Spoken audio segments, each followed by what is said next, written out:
action. I'm giving you the tools, right? I'm giving you the sandbox. I'm setting the table for you, but it's up to you to decide what you want to eat. Master Chief is human. He's not a machine. He's not a set of armor with a big weapon. He's a human with resilience and courage. You know, and I was so looking forward to this moment because for Master Chief, you know, the stoic soldier, the man of few words, all that. But there was this progression, you know, in terms of his emotional side, even through the first 3 games. But this was going to be the great leap. What happens when that soldier starts to discover his humanity? We had to create a situation that was going to knock him out of his comfort zone. The Master Chief has settled into this comfort zone of being the hero. You know, it's interesting. Early on, we talked about the hero's journey, and like, how do you have a hero's journey when he's already a hero? What are the sacrifices that you need to make in order to preserve something as precious as humanity? The journey is the important part. The growth is the important part. And so really, where does he still need to go as a human? That became the key to not just the story of Halo 4, but the entire trilogy. We're really examining what sort of burdens a Guardian carries. In a lot of ways, the story that we're telling with Halo 4 is about putting Chief in circumstances where he's forced to change. He's forced to take stock of himself. In a way, Chief is a Guardian. Cortana is Chief's Guardian. The Forerunners were the Guardians of their own universe, and they might have to make a decision that not everyone is going to agree with and that some people might condemn.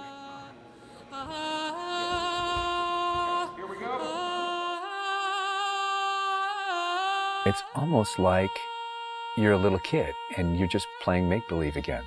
So you imagine everything. The table's here. The plinth for Cortana is here. There's a window here. Ready, go.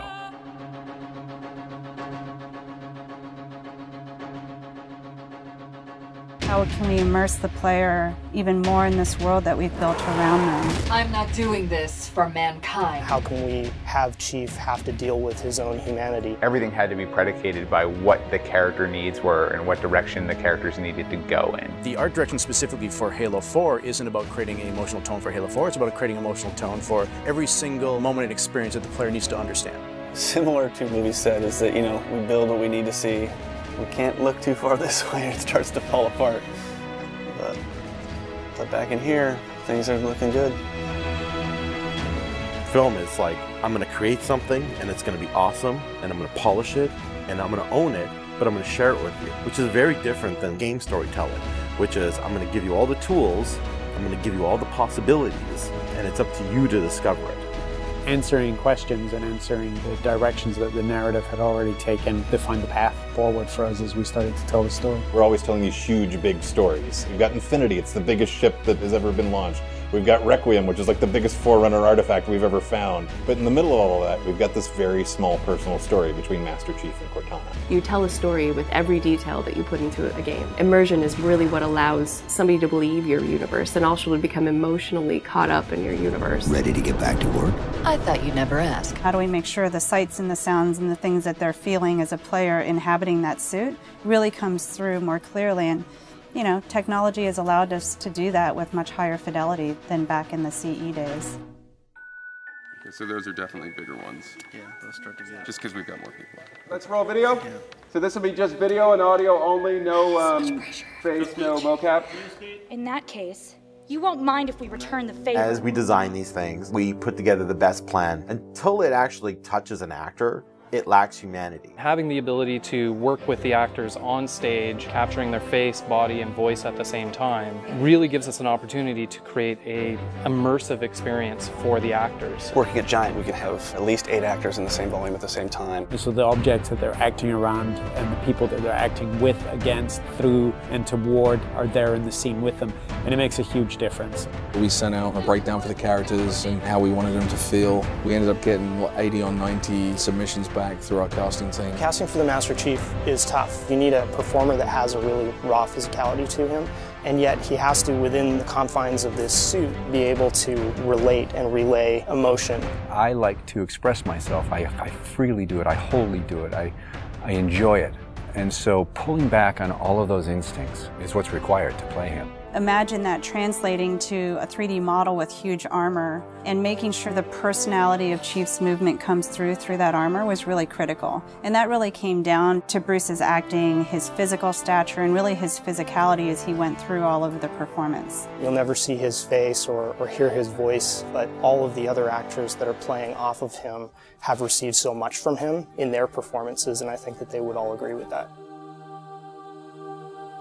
This is the low-res asset of Chief. We were afforded a little bit more budget since he's our hero. From the art process, storytelling is just about engaging the player. You don't have to answer any questions. You don't have to take them through a lot of loops of feeling. If the player is engaged, I think you've got the start.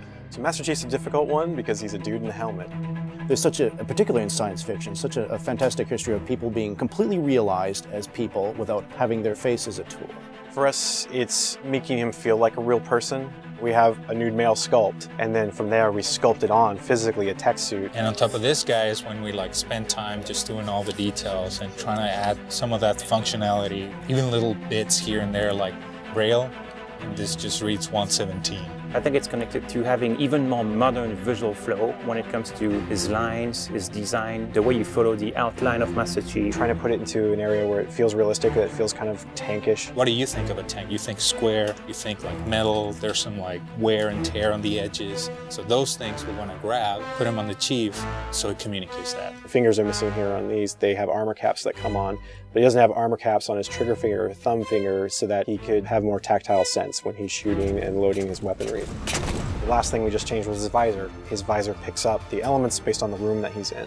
We want to take every inch of the character to tell a story as much as we can. Above all, he still needs to connect to the player and they still need to understand him as being that character. It's somebody who's been very loved over the last 10 years.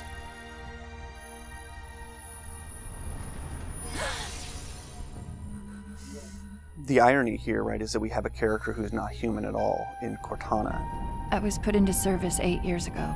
She is the most human character that we have in the story. Right? She's struggling with her own mortality. AIs deteriorate after 7, Chief. That's something that everybody struggles with. That's the most, human it gets. If we can just get back to Earth and find Halsey, she can fix this. Everyone has to figure out what it means to die.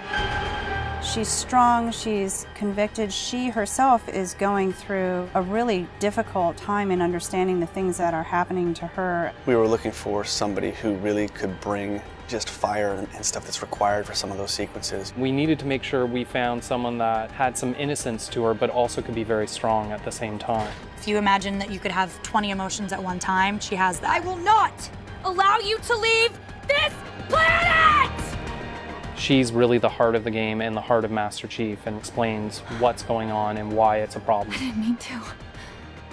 I didn't mean to do that. Cortana is certainly our biggest human connection, I think, with the entire story. How can we see these subtle details in her facial structure? It's the Forerunner symbol for Reclaimer. So this is the baseline where we started from Cortana, and then we go through and tweak and modify, having all these different elements moving throughout her that make her feel alive constantly. We wanted to make it to where you could have code flow lines start from every digit from her toes to her hands and then be able to flow all the way up into her head. What you experience is her taking care of you as a player from a gameplay perspective, but I think you also start to get a sense of how she takes care of the human side of Chief. Wake me when you need me. They spotted us! Bringing Jen and Steve in and having them layer their voices over the character performances in the cinematics, that just brought the whole experience together. You look at just the number of lines that the Chief has had over the course of the franchise, and it's not a lot. How much firepower would you need?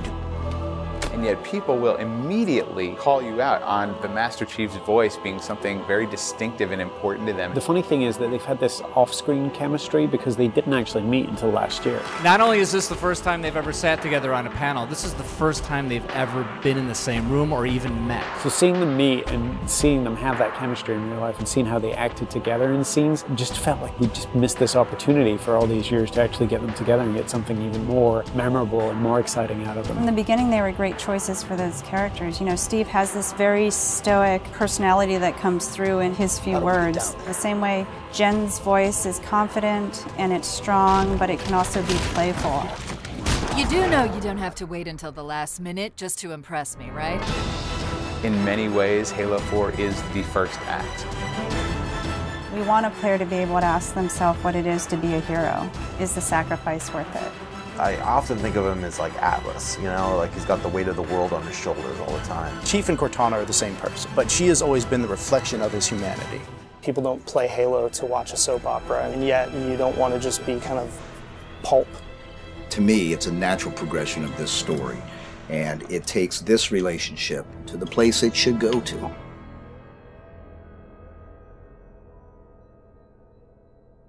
Don't make a girl a promise you can't keep.